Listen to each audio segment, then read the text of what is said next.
It was wonderful in the year of Brexit to discover that actually people as far away as Orkney up north or Jersey down south or Folkestone or Derry in Northern Ireland, they all laugh at the same things or moved by the same things. And that sense that the country is one to that extent was a good antidote.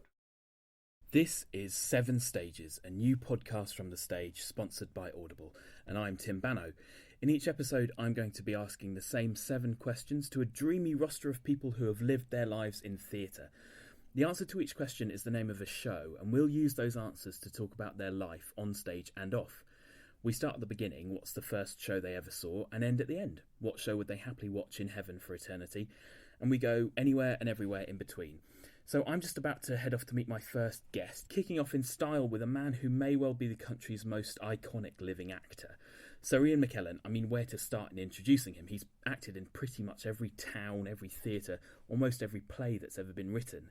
Activist for LGBT rights, fundraiser for theatre buildings and companies across the UK, 6-time Olivier winner, knight, icon, legend, Gandalf.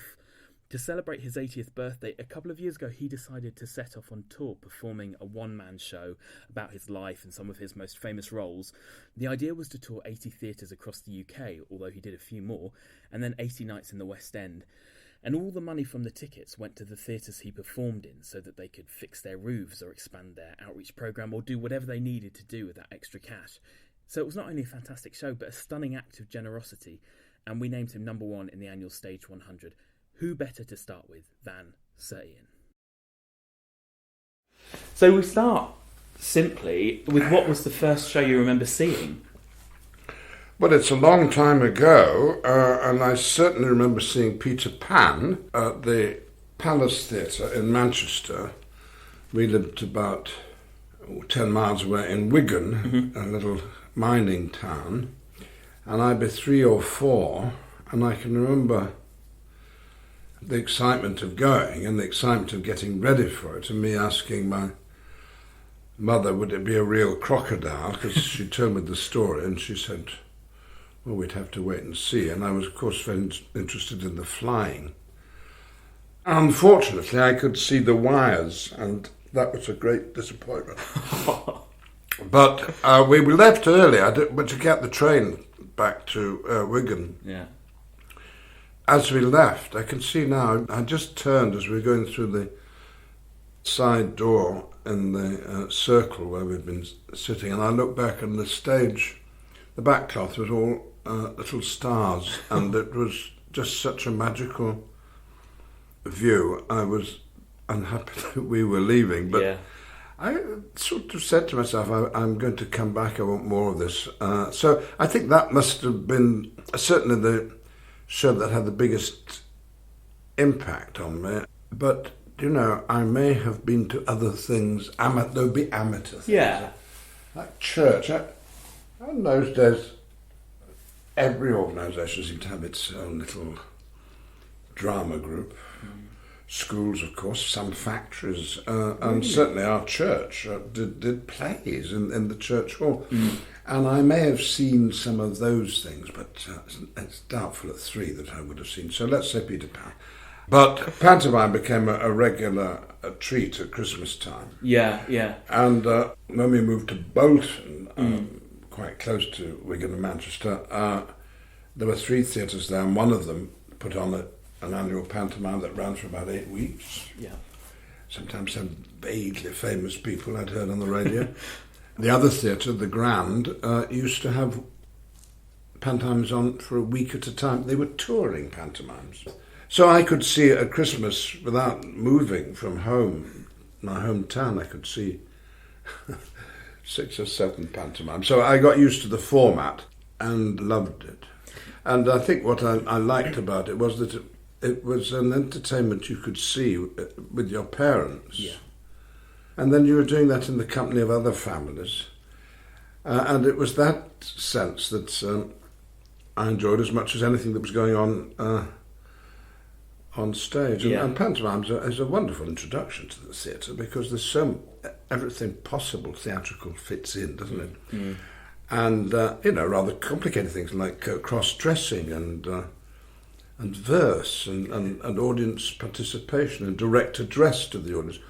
All sort of things which can seem quite radical, but actually are at the heart of what makes theatre unique. Yes. And it's all there in pantomime and all very available. And I think without it, we'd be a different country, really, and certainly we'd have a different sort of theatre. And when people wonder why this little country has this theatrical specialty of pantomime, you don't get it anywhere else. There's a little bit in Canada and Australia, but that's about it. Yeah. But so it's ours, and it's special, effortlessly special, and everyone enjoys it, and it's always changing too. Pantomime remains a big part of my life. I saw 3 this year, I think. Did you? Oh, and of course, famously performed in yes, I did make it into Pantomime's Dame, yes, at the Old Vic for 2 years running. Interestingly as well, it seems like a few of your first roles at school were cross-dressing roles. There was... yes, it was an all-boys school, but a school for boys, although there was a girls' division right next door.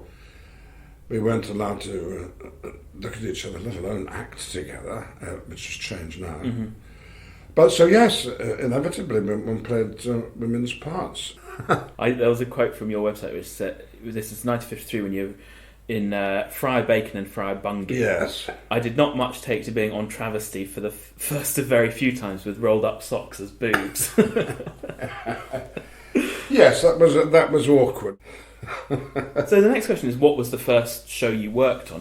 And as far as I can work out... professionally? Well, either. I mean, as far as I can work out, as a schoolboy, it was a play called Children's Day in 1950. Oh, I see. That it was, But then, yes. professionally, would that have been A Man for All Seasons? Yes, it was. Belgrade. The first play I was ever in was one with my parents, oddly. It was a... My grandfather used to run a holiday home, a Christian holiday home, for an organisation called Christian Endeavour.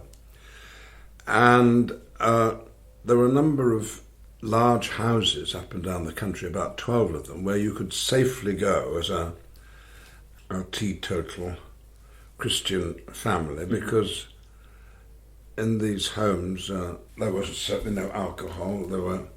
There was grace before every communal meal. There were outings together around the countryside.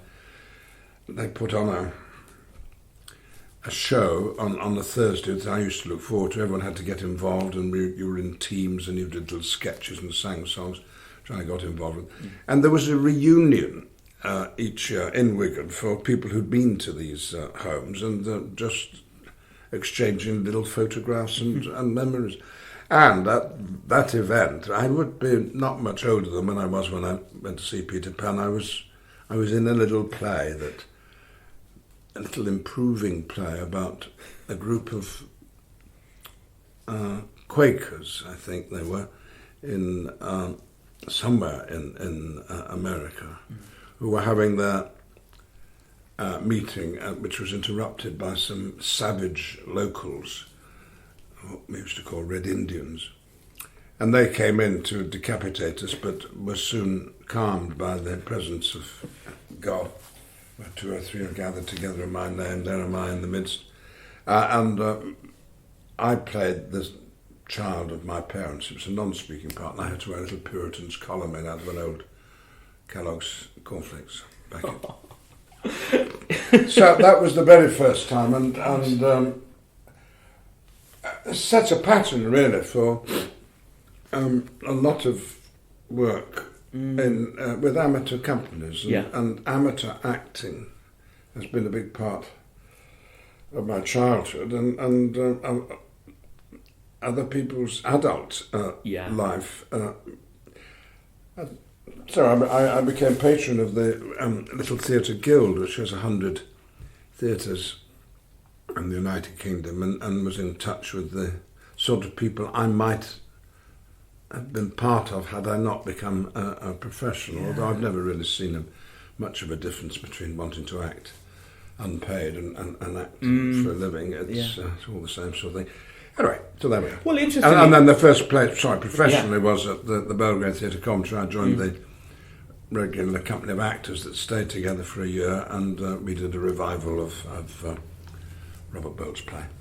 And there was a story on your website about this, where this is your first performance of your debut, and your dad and your stepmom had driven down to see it.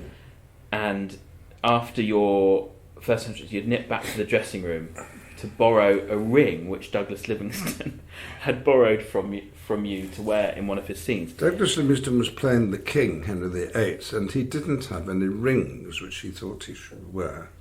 But I did. I had one, which I was going to wear myself. Yeah. So we shared my ring.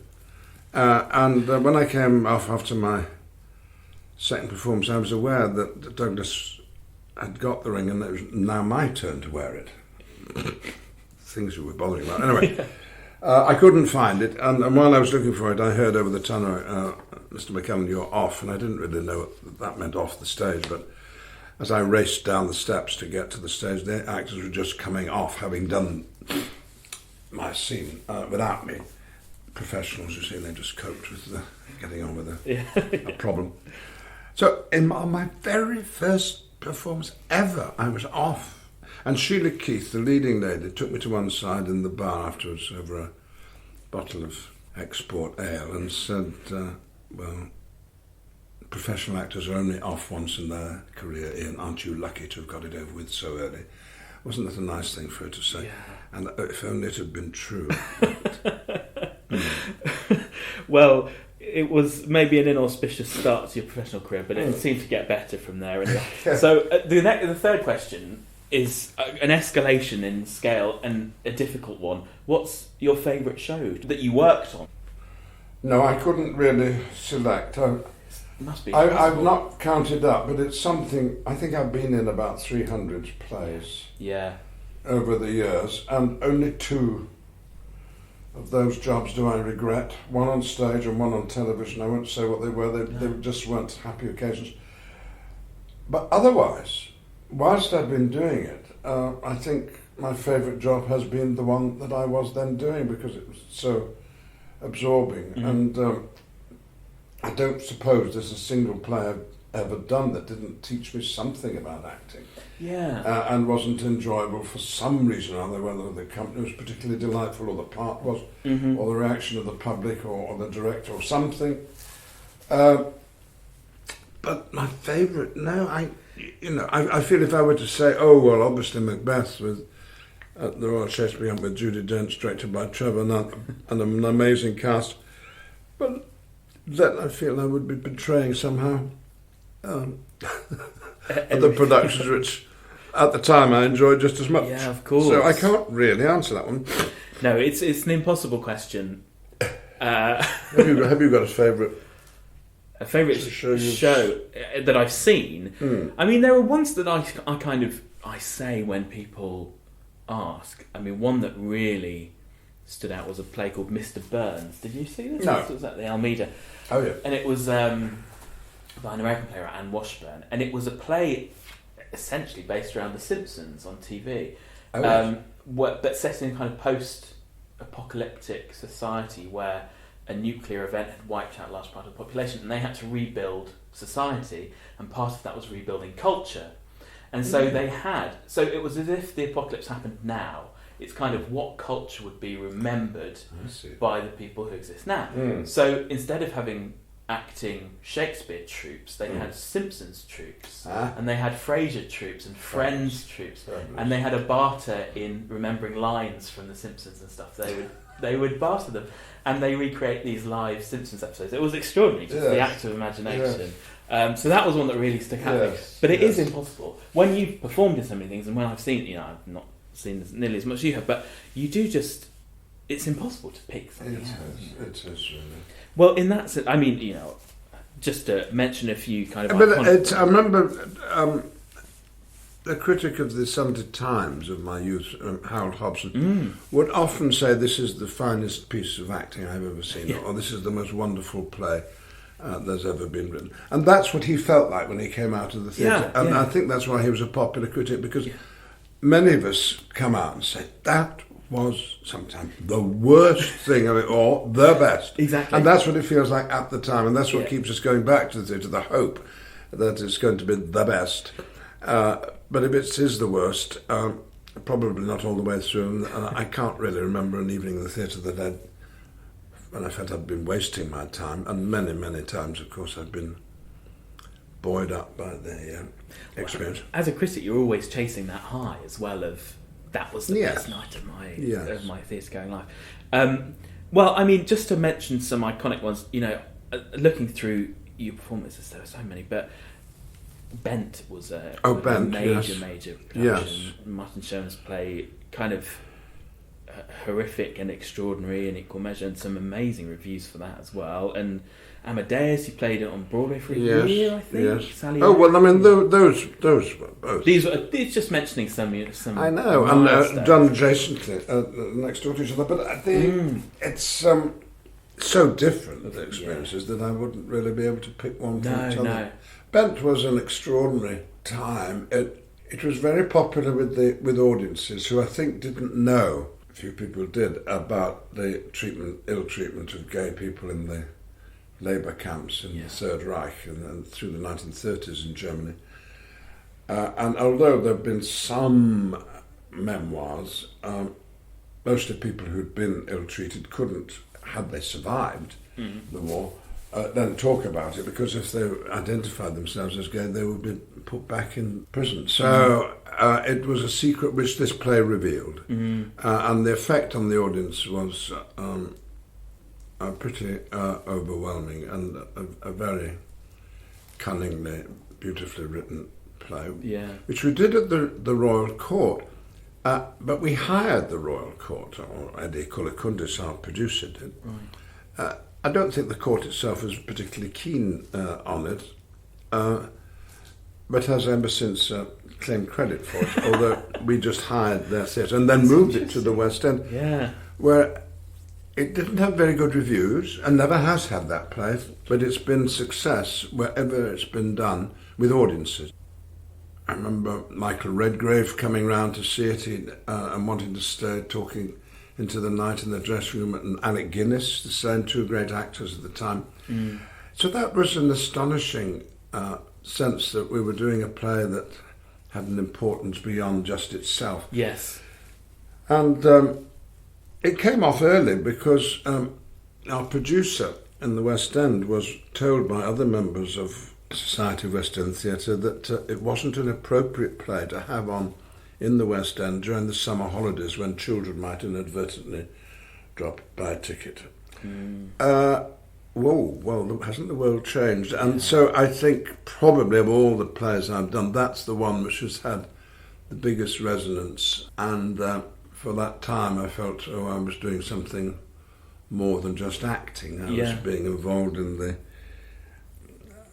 changing the world a little bit. So certainly for the people who came to see it. Yes, absolutely. They're very special, Bent, yes. Yeah. And by lucky chance, I was in the first ever production. Yeah, and it has become a kind of one of those legendary moments in theatre history as well. That play and that production. We revived it 10 years after its first production, so 79. This would be 89. When the world was much more familiar with the arguments for treating gay people like everybody else. Yeah. And we revived it just for one night only to raise funds for Stonewall, a new organisation that I'd helped to found. And we took the Adelphi on a Sunday night, and Sean Mathias's idea, I think it had directed it. Alex Jennings played my boyfriend. Michael Cashman played the other leading part. Ray Fiennes was in the company, Richard E. Grant, and about 100 actors who came on as inmates of Dachau, the labour camp, and they traipsed across the stage at one point. When I did it on stage, in the run, I used to have a wig to hide the fact that I'd shaved my head, which was kept for the second part of the play when I was in prison. But for this one performance only, I actually shaved my own head at the interval. Gosh. You can only do that once. Yeah. Well, that production was picked up by the National Theatre. That was a group of people just putting on a play for one performance to raise funds for a political organisation. And Richard Eyre invited us to the National, where it had a run, and then went on after that back into the West End. So there were two bent productions, and the difference between its reception by the world at large was a sign that the world had changed, and we'd helped to change it. So very important play bent. Fantastic. Question 4 of 7 is, again, a slightly unfair one for you, because it's what are you working on at the moment, but I should hope that you're taking a well-deserved break. I am. I do know what I'm doing next. I'm going to do 2 plays with a company, and I'm not going to say any more than that because the actual announcement, which is rather delicate, hasn't yet happened. Sure. But I've been working with old friends again and back on stage, but at the moment, as we talk, the sun's out and I'm trying to feel I'm on holiday. I'm not working, but I look forward to working again. I was thinking today, why do you want to work anymore? Well, because I'm such an undisciplined person and such a procrastinator, and I can waste a day very, very easily by doing nothing productive. That the discipline of turning up to do a performance each night, which of course rules the day, gives your life a meaningful purpose. I think without that I'd just decline, and of course I enjoy it more than anything else I can think of. Really. Well, most people at 80 would relish the opportunity to do nothing all day. Well, they might, and it crosses my mind, wouldn't it be nice just to sit today? But when I wake up, I realise I haven't been sitting, I've just been snoozing. So, well, everyone's different, yes, but I've been in a job I've relished doing. I've told you there's scarcely been one job that I haven't enjoyed. So why would I want to stop as long as I'm being invited, And this is after, just for the purposes of anyone who somehow might have missed it, this is after, how long was it, the tour and then the West End run of... Well, it was to celebrate my 80th birthday. I thought I'd do a one-person show to 80 theatres. Initially, I thought all over the world, but then I realised there were nearly 80 theatres that I knew and had worked in or visited as an audience in the country. So I just stayed in the UK, all 4 countries, visited to more than 80 places, and then we did 80 performances in London. That added up to well over 200 actually. Yeah. And we decided that the money raised would all go to theatre charities. Either stay with the local theatre outside London or here go to national theatre charities. So, most wonderful year. The show was good. It didn't take much effort to put it together. It was based on the experiences of doing other solo shows, and I thought I would be telling people things about the theatre. It turned out I was reminding people about things that they already knew, and theatre audiences share that love for live theatre. They have that in common.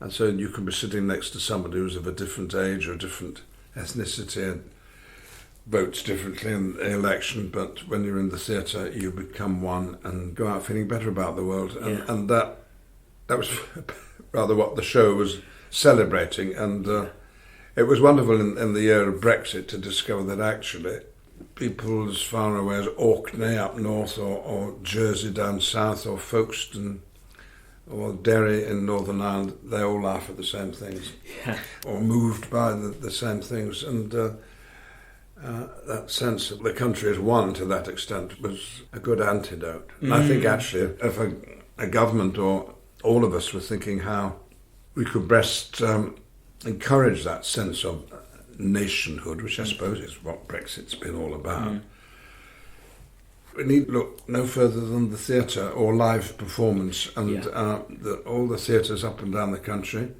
are there, and they don't always have the entertainment in them that they ought to have.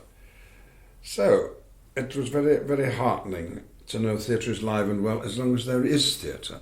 Exactly. But there's nothing more depressing than an empty theatre or a theatre putting on shows that people don't want to see. Or a theatre that doesn't have the money to put on the shows or to upkeep I know. building. I know. So, question 5. Yes. Was there a show that got away? So, was there a... And this could be that, one you almost worked on but you missed the audition, or maybe just one you missed getting a ticket for, or missed your train and you didn't make the performance. Oh, well, yes, a number of those. I've turned down a couple of films, Prick Up Your Ears, for example, about Stephen Frears' film, written by Alan Bennett. They'd sat right here, where we are now, and tried to persuade me to do it. I said, no, I've got to go on holiday, having just done a long run at the National Theatre, and was off shortly to America. Yeah. So I didn't do it, and I regret it, because it was a wonderful film. But beyond that, no, I did. I used to think when I was younger, I used to envy the careers of people I thought was just simply superior, like Albert Finney and Alan Bates and Tom Courtenay, all of them involved in British film industry and the international film industry. But that wasn't for me, and so films came to me very late. And at the time, I wished that they'd been a bigger part of my life. But then, if they had been, perhaps I wouldn't have done as much theatre, which I've never regretted. Well, now things have got away. I didn't see Olivier's Othello. How could I not do that? It was available. It was there. I never saw Frank Sinatra. I always thought, oh, he's finished. He's over. I missed Judi Garland, although I had a ticket for her last appearance in London. She was off the night I was going to go and see it. God. Yes, I missed George Formby, a great comedian of my youth, who came from Wigan, where I was living, at Blackpool. So now, if I hear someone's there, I think, oh, this may be my last chance. Plays that got away, no. I regret I never played in My Fair Lady. I was asked to play Professor Higgins for the Scottish opera.